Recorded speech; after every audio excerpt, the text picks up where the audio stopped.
public is invited to prepare for the worst by one of the world's leading organizations for emergency management. Angie Toussaint explains what the Red Cross is up to.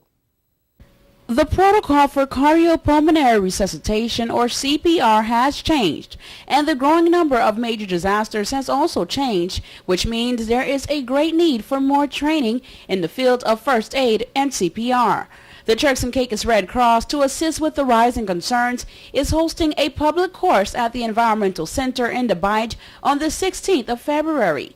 WIV4 talked to First Aid, CPR, and AED trainer Gretchen Waters, who told us more.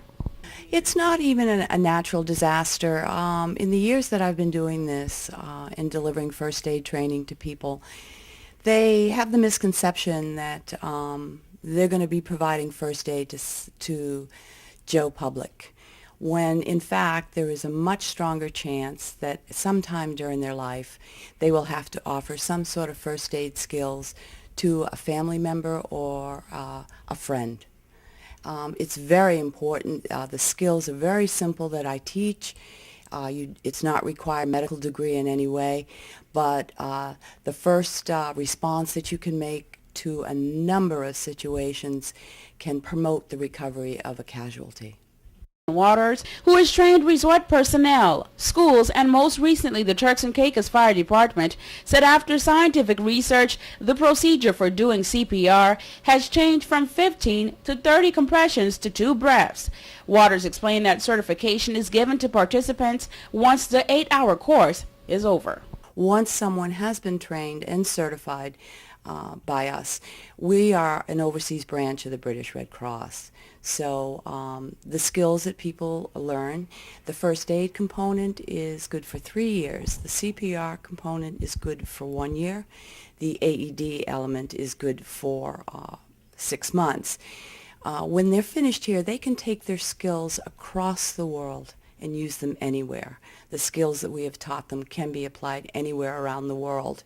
In addition to that, it helps us recruit people who have learned first aid, who can help us, the Red Cross organization here, when we need support.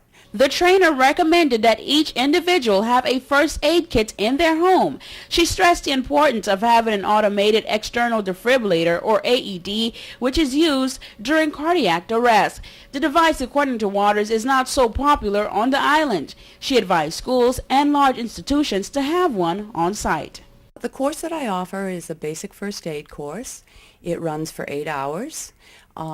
It's comprised of a first aid component, a CPR component, and an AED. A lot of people aren't familiar with what an AED is.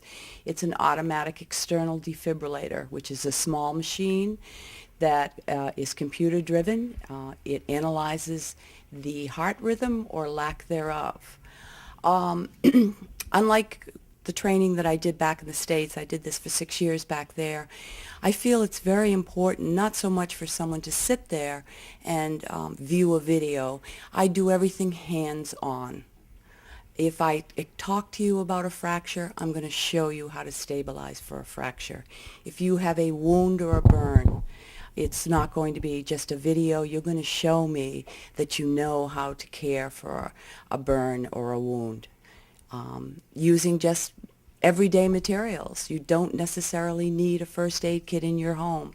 There are things that you can find around your home that you can use just as easily. I offer this course to the public about every 2 months, and we welcome everyone on the island to join us. For WIV4 News, I'm Angie Toussaint.